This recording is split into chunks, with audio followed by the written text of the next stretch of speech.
ওরা মানে ইয়ে করে ভায়েস্ট করে এটাকে একটা ফাওয়ার্ডার রিপোর্ট দিয়েছে। পিবিআই যে রিপোর্টটা দিচ্ছে অনেক দিন তারা পর্যালোচনা করছে, কিন্তু আমি জানি না এই রিপোর্টটা কেন দিল। এবং বনুজ কুমার মজুমদার সাহেব তৎকালীন পাওয়ারফুল মানুষ ছিলেন, উনি পিবিআইয়ের প্রধান ছিলেন। আমিও কথা বলেছি, দাদার রিপোর্টটা সালমান শাহ তো কেউ মেনে নেয় নাই। যাই হোক, এখন যেটা আমি একজন আইনজীবী হিসাবে আমি যেগুলো দেখতেছি, প্রত্যক্ষ করতেছি, আমি সেদিন সিলেটে বক্তব্য দিয়েছি।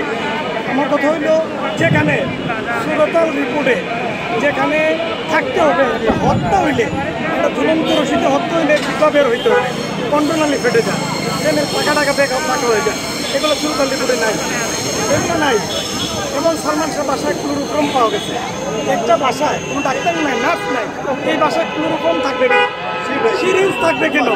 এবং তাকে বুকের নিচে তাকে আঘাতের চিহ্ন, এটা আসলে ওই যে ক্লোরোফর্মটা আমরা যারা নর্মালি যারা রোড অ্যাক্সিডেন্ট হয় দেখবেন সাথে সাথে নিয়ে পুশ করে ইঞ্জেকশন তুলছে, সিরিজ থেকে এসে এটা হলো ক্লোরোফর্ম, মানে লোকাল অ্যানেস্থেসিয়া, এটা তাকে দেওয়া হয়েছে, অচেতন করা হয়েছে। কারণ সালমান শাহ আমরা জানি তার দেহ অত্যন্ত সুন্দর, শক্তিশালী, সুঠাম দেহের অধিকারী ছিল। তাকে 4-5 জন ব্যক্তিও মারতে হইলে অনেক কষ্ট হইতো। এই তাকে এটা আসলে বলেছে সুইসাইড, আসলে ইটস নট সুইসাইড, এটা প্রি প্ল্যানিং মার্ডার। এবং প্ল্যানিংটা অনেক দিন থেকে চলে আসছিল। তার পিছনে কারা কারা আছে আপনারা জানেন। এবার এই হত্যা মামলাটা আসলে কিভাবে কোন প্রসিজারের মধ্য দিয়ে যাবে? এটা আসলে এতদিন পরে তার মা আশা ছাড়ে নাই, এটাকে আবার রিভিশন করতে। দেশ পরিবর্তন হয়েছে, সরকার পরিবর্তন হয়েছে, বাস্তবে এখন কিছু পাইতে পারে।